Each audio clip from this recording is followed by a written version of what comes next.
It's time for your Braves forecast. Now it's time for the Braves forecast, where we preview the upcoming series for your Atlanta Braves. And that is going to be a series against the Boston Red Sox. Red Sox are coming into town. They are now 27-31. They've lost 5 games in a row. And the Braves, they are now, like I said earlier, 26-29. They have lost 7 of their last 10 games. So, again, 2 teams that are on a slide, trying to get on the right footing, and they sometimes they seem like they are. You think they have it figured out, and then boom, they lose another 3, 4, 5 games, and they're back at square one. And that's what's gonna happen this weekend. Last time, I mean, we had the Padres last week, and they had lost what, 6, 7 straight. And we're thinking, all right, maybe we could get our footing against the Padres, and that didn't happen. Let's see if it does happen this time. Like I said, the Red Sox losing 5 games in a row. You hope the Braves can win 2 out of 3 in this one. I could see them winning 2 out of 3. I was right about the Philly series. I saw us only winning 1 out of the 3 games. So I'm gonna see and hopefully be right in this one. I think we could take 2 out of 3. Game 1 is going to be Lucas Giolito versus Grant Holmes. Giolito comes in with a 1-1 record of 5.27 ERA. He got tagged last time the Braves faced him when we were up in Boston. He got ambushed a few times. So we'll see how the Braves offense lines up against him tonight. Grant Holmes, he's coming in 3-3 with a 3.68 ERA. Game 2, it's lined up for Walker Buehler versus Spencer Schwellenbach. Walker Buehler, he's 4-2 with a 3.95 ERA. Schwellenbach with a 3-4 record and a 3.42 ERA. At Sunday's game, it's going to be Garrett Crochet versus Bryce Elder. Bryce Elder, like I said earlier, he's been called up to take that spot for AJ Smith-Shawver and give Spencer Strider, he's going to get an extra day's rest. He's going to be pushed back in the starting rotation.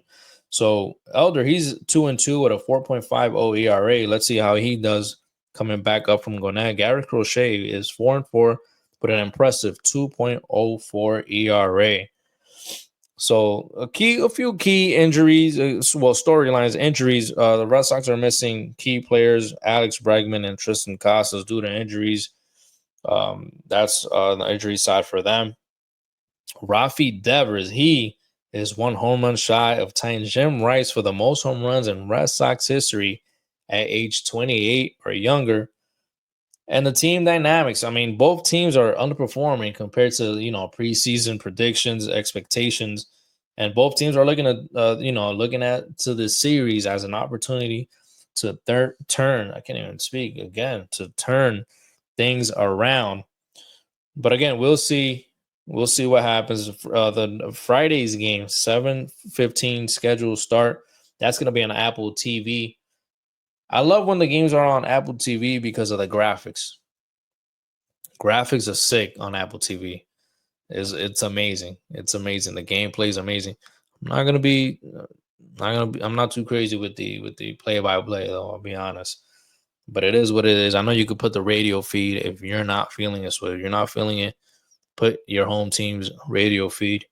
But again, the graphics are phenomenal. You can't go wrong with the graphics.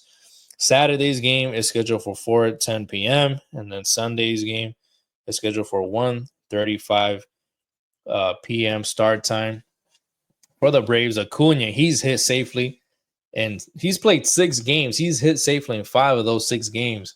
So he is looking good. Ozzy Albies, he has a 14-game hit streak. Hopefully he can keep that one going in this series and the rest that follow. And also Matt Olson, he against Giolito for his career, he's 7 for 10 with 4 homers. So look for him to go deep in this one. Hopefully he does, and they can get a series win. And try and catch some fire, man. Got to catch some fire at this point. Everyone's been having streaks, man. Philly's been having streaks. Mets been having streaks. We gotta get a streak going, man. We gotta get a streak going. At least 4 games. I think I've said this in the other episodes. Get me at least 4 games, a 4-game winning streak. Then you lose 1, then you win 3 in a row. Then you lose 2. Then you win 4 in a row. Come on. Treat us to something, man.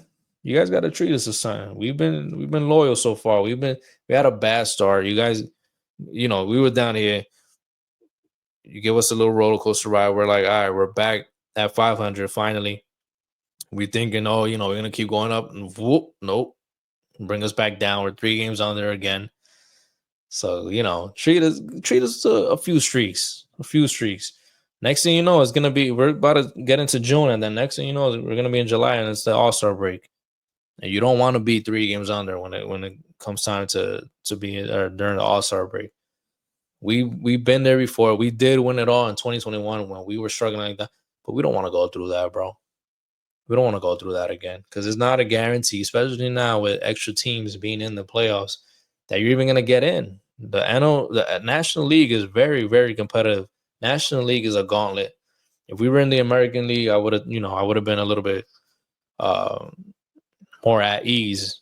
We probably would have a chance to get in, even with the way we're playing. But in the National League, man, it's a gauntlet. You got too many good teams to be falling behind.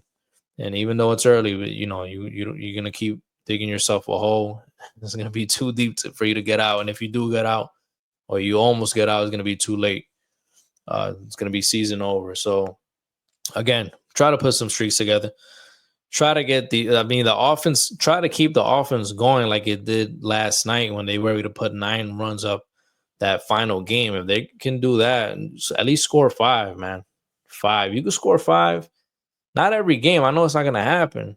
But if you're able to score 5 with the way the starters have been going out and pitching and locking up the other offenses, and try to give Rysell another decent lead, try to give him an appearance with, a 3-run lead or something, instead of him coming in with a 1-run lead, 2-run lead, where he's putting the pressure even more.